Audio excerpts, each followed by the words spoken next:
Hey everyone, I'm Rod Roddenberry, and you're listening to Trek FM.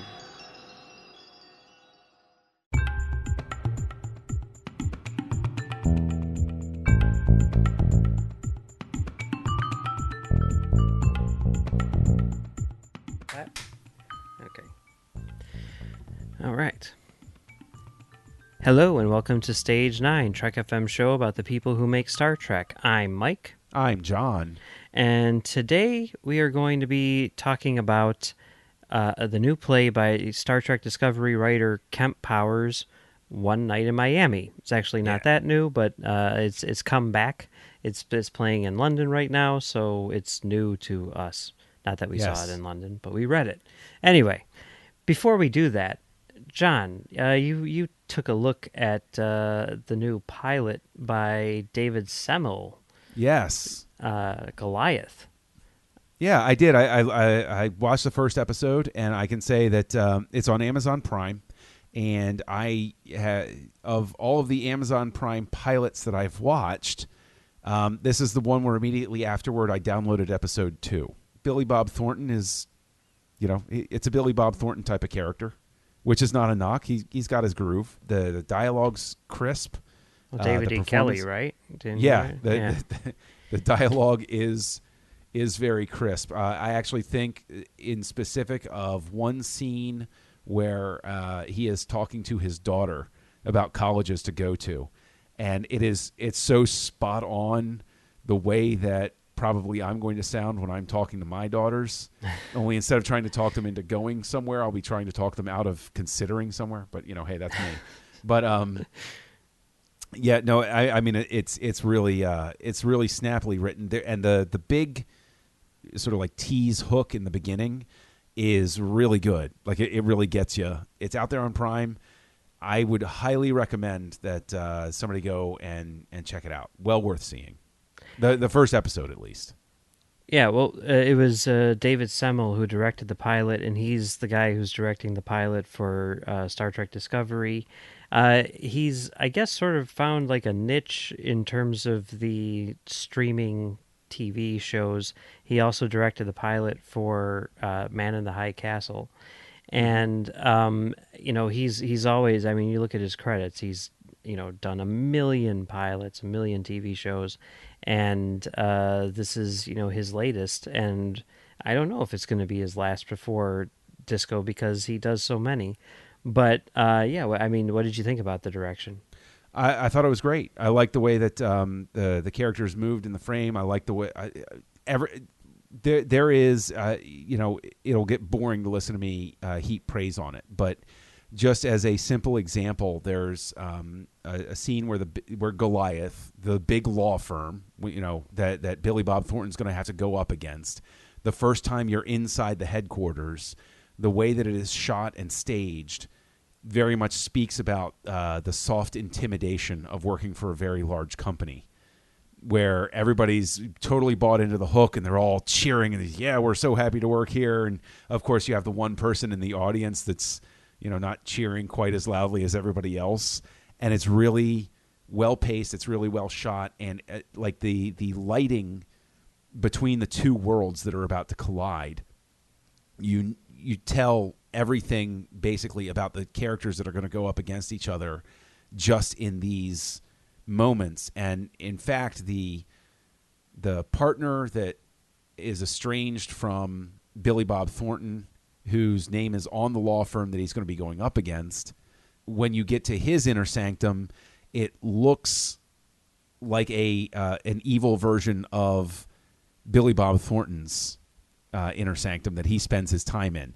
So you see just visually these similarities between the two characters, but it also delineates the difference, like the difference in terms of order and precision of the set pieces, but the lighting is very similar. It's sort of like the Indiana Jones Belloc sort of thing. I'm but a shadowy reflection of you. So he's like Mirror Universe Billy Bob Thornton. Basically. Cool. Yeah. I need to check it out. I love David E. Kelly. This show looks really, really great. And David Semel, like I said before, he directed the first season finale of Dawson's Creek, and that's up there and one of the best hours in television, if you ask There me. you go. So, yeah, I need to check that out for sure. So, yeah, it's called Goliath, and it's on Amazon Prime, so check it out. Yeah. All right, so let's get into our feature for today, shall we? Let's do it. All right, One Night in Miami. Now, this is a play. It's written by Kemp Powers, who is a staff writer on Disco, and he is a playwright. He's written a number of things for the stage, as well as some books and some, I guess, monologues, for The Moth, which we talked about. And he was a journalist before all that. And this is a play which he wrote a while back, and it's played at a number of places around the U.S., and now it's getting a release in London. It just came out last month, and to coincide with the release of the play, the script for the play was also released, which you can get on Amazon for the Kindle. And as I think we're about to reveal, it is well worth it. Absolutely. Spoilers. Absolutely well worth it. Yeah, I know, right? Why wait for the review? It is a really compellingly written piece. I recognize how difficult it is to think of a stage play or even a screenplay as something where it can convey everything that it needs to convey without the staging. But this is so well written that you can envision everything going on with that, aside from the stage direction and everything that's in there, but like just the conversation between the characters, you can see this room that they're in the whole time. You can see it in your head. It's brilliant. Yeah, I was on Amazon looking for something else, and I stumbled across the fact that this book was being released, and it was going to be released like the next morning. Like it said like to be released on, I think it was like October 13th, and I'm looking at my watch. I'm like, it is October 13th. I guess that means it'll be here when I wake up in the morning. And I woke up, and I am the slowest reader in the world. It takes me forever to read anything, okay? And when I woke up in the morning, I downloaded the play to my iPad, and I sat down and started reading. And I did not stop. I read the entire freaking thing, and I read it in about an hour, and I was just like riveted the whole time. It's so good. But for people who don't know what it's about, you want to give sort of a description of the premise? Sure. Cassius Clay has just won the title, and he is returning to a hotel room with Malcolm X, Sam Cooke, and Jim Brown. And this is a very important evening because the following morning is the morning that Cassius Clay is going to come back out into the world as Muhammad Ali. And this play is the conversation that could have happened. Well, because none of us were a fly on the wall. But this is the conversation that could have happened while they were in there, that fateful night before, as it were. It's a philosophical argument, basically, between the four characters. Yeah, the story goes, I guess, that these four people, Muhammad Ali, Malcolm X, Sam Cooke, and Jim Brown, were all in this hotel room that night.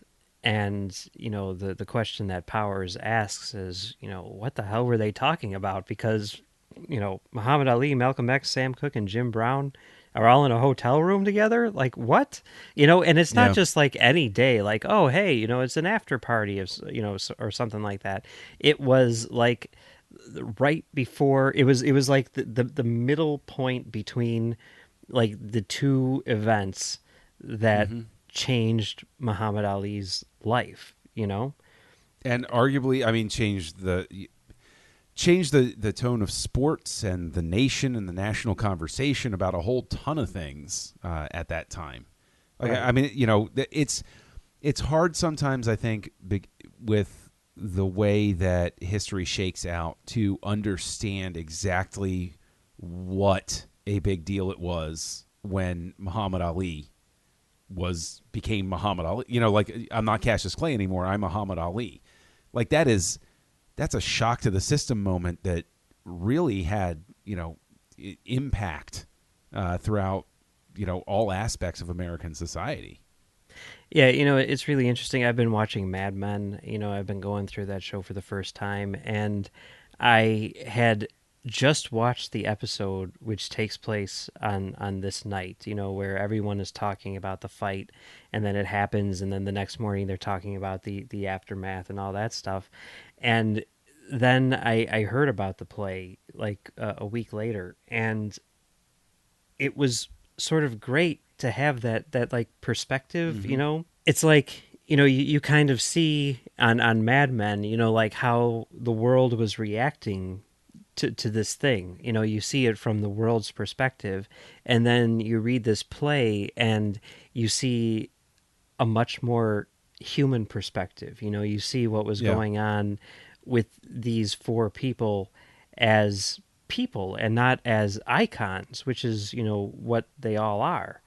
Right. And that is really cool. I mean, it's a killer premise, when you think about it, Yeah. It's all, one act, real time in this room, just one set.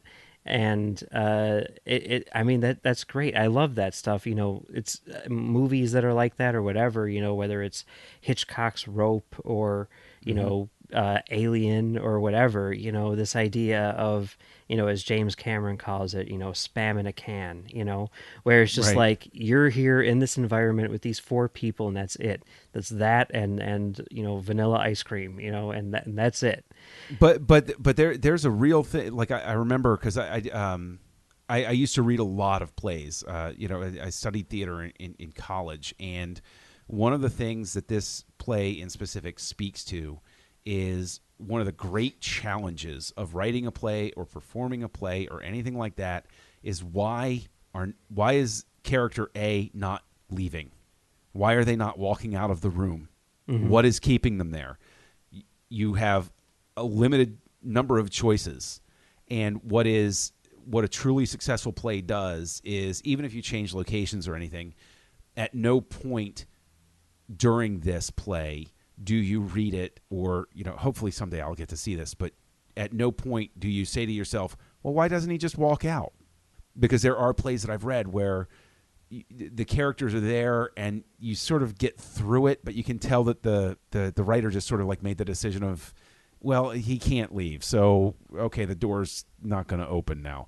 Whereas this is very organic. This is for people, not letting go of each other because of the compelling force. Now, people do leave the room at a couple of points, but they come back, and that still speaks to the point of, they're not leaving and staying away, and the glue that holds them together is this conversation. And that's, when you get down to it, that's what it's all about. And it's so compelling. These characters are so real. Like, I was actually thinking about it, like, in my own head, how I could compare something like this. And I couldn't help but think of an Oliver Stone movie where he creates these characters that are believable and, I guess, real, but they're never what I would call true. There doesn't feel to be a truth about Jim Garrison or the whole cavalcade of characters. There's a believability, there's a compellingness about them in JFK, but there's not a whole lot of truth to everything about it. Whereas these characters, I never knew any of these people myself, but at the end of the play, I felt like I did. I felt like these were the true people I had just witnessed. Does that make sense? In a sense. I'm not sure that I agree with your analysis of Oliver Stone or JFK, but that's a whole other conversation for, I suppose it is a much longer podcast. But yeah, no, I mean, I know what you're saying, and it's interesting. They bring this up in the play where they say, like, hey, the cameras are off, it's just us now, drop the act, tell me what you really think, or be yourself or whatever. And that's one of the interesting things about this play, is that we're not seeing Muhammad Ali at the fight or at the press conference the next morning or whatever it was. We're seeing these people in a hotel room where they don't have to put on a show. They don't have to maintain their public persona. They can drop their guard and just talk to their friends like they normally would. And that's, really, what we're seeing here. And one of the reasons why it works so well. And by seeing that, because it's always, most interesting when you see historical figures when they don't think anyone is watching, Yeah. What do these people say when they're alone? And it really gives you insight into who they are as far as, their public personas. With Muhammad Ali, okay, so he's like the central character in a lot of ways. Everything is sort of revolving around him. Mm-hmm. It was his fight and his announcement the next morning, which makes this particular night so significant. But in a lot of ways, the play is sort of about the other characters. We see Ali, and one of the interesting things about the portrayal of Ali is that he doesn't really seem to have fully embraced the Nation of Islam yet. Like he's not fully aware of what he's getting into in a sense. There's some times where like he'll say something, and Malcolm X will be like, "Wait, what? What? No, you don't quite get it, but you'll get there." And Right. and I think that's pretty cool because it wasn't like an overnight thing. It was a gradual thing. Just like life. Yeah. Yeah. And Jim Brown. He's interesting too because he seems kind of like distanced from the other characters, but you see his sort of like personal arc as well. And like this is at the point where he was just beginning to make that transition from football to movies. Yes. And he talks about that. And I think that's really interesting. That's one of the things which is so interesting about Jim Brown is that he was like, the best football player, and then he became an established actor. A media star. He sort of set the template for some people that came later along the line. For sure. Yeah. And, I know that he's been in a million things like, I guess Dirty Dozen would probably be his most famous Yeah. role. The thing that I always remember him from is Any Given Sunday, where he's basically playing himself. Oliver Stone again. Hey, I never saw Any Given Sunday. Speaking of Mr. Stone, but wasn't he also in Mars Attacks? Yeah, he was. Yeah, he was in Mars Attacks. He was. Yes, he was one of the good parts of Mars Attacks. And he was in Small Soldiers because all of the commando guys were voiced by the Dirty Dozen, and then all of the alien guys were voiced by Spinal Tap. So he's in that too. Oh man, check out Any Given Sunday. Like the best football movie ever. It's so good. No, so good. Anyway, no.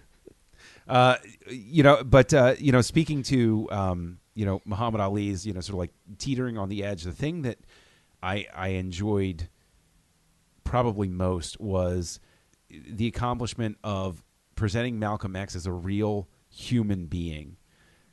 There are so many times in popular culture and in other things where Malcolm X is presented, but not as a person. And as much as, and I do love Spike Lee's Malcolm X movie. I really do. I think it's great.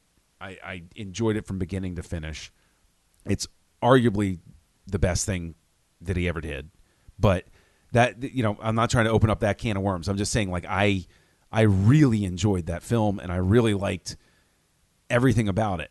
But it was I struggle to say the Oliver Stone version of things, where it's like it's real, but this isn't truly him right there. Whereas this presents a person who his conflict is so interesting because it's somebody who truly believes in something and is finding out that the organization that is supposedly representing what truly is his core, he's finding out isn't what he thought it was. While at the same time, he's bringing Muhammad Ali in for the evangelization effort. And like that is such an interesting conflict to see where he's starting to have his doubts about the way that the Nation of Islam was run, but at the same time, he truly believed these things. This was really at his core. Yeah, I mean, it is definitely, interesting to see the way that they use Malcolm X, because everything does sort of revolve around him, even though, in the room, even though like publicly everything is revolving around what Muhammad Ali was doing, Right. outside of the room. And, he has definitely sort of that mentor role in this play. And it's interesting how the focus really does kind of shift away from Muhammad Ali and towards Malcolm X and Sam Cooke in the later parts of the play. And that to me is some of the stuff which I find to be most interesting, where Malcolm X is trying to get Sam Cooke to start doing more socially conscious work, and trying to get him to, maybe recognize his influence in society, instead of just trying to do like the pop songs and everything like that. And there's some really interesting stuff that they do, which, I don't want to spoil anything. Right. But, the way that argument is presented on both sides, and, some of the sort of like character revelations which occur are very, very interesting. And that to me was the most interesting part of the play, really. Right.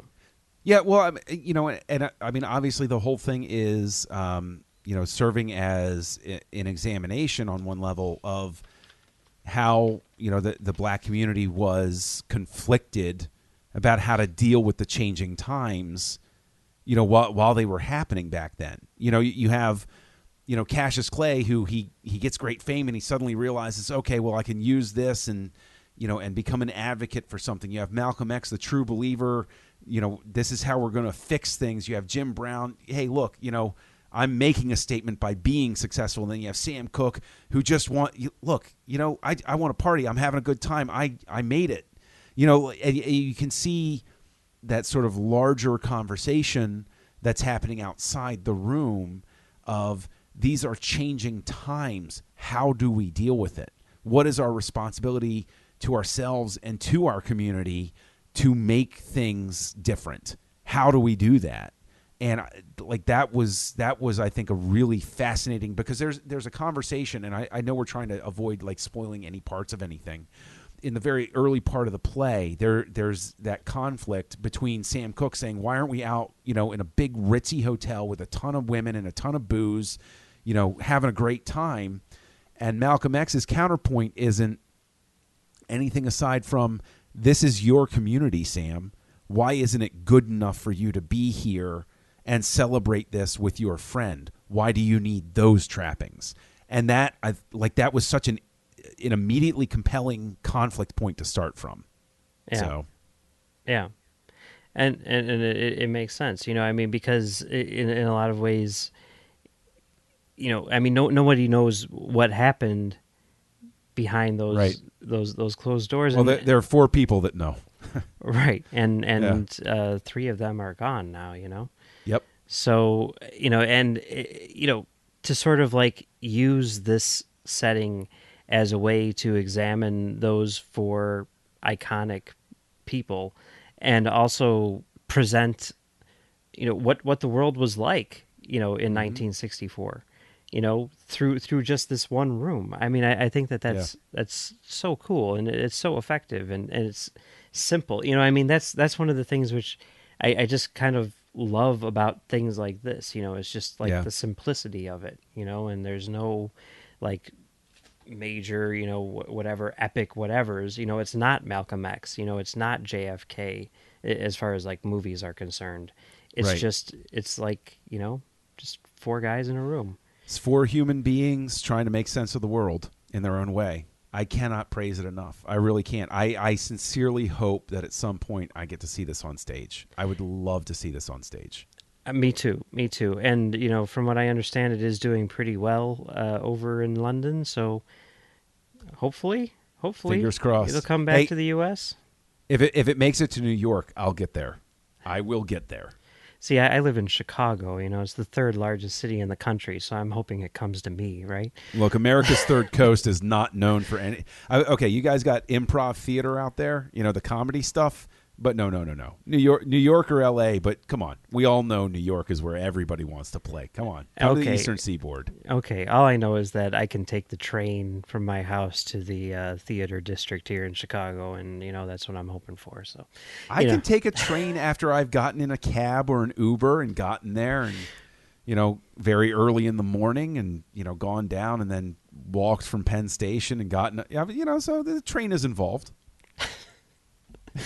yeah, but hopefully we will get to see it, back in the States, at some point. That'd be great. And Powers is working on another play right now, which is kind of in the same vein, I guess you could say, sort of a prequel to this. It's called the Two Reds, and it's another play based on this sort of idea of historical characters in a not very historical setting, you know what I mean?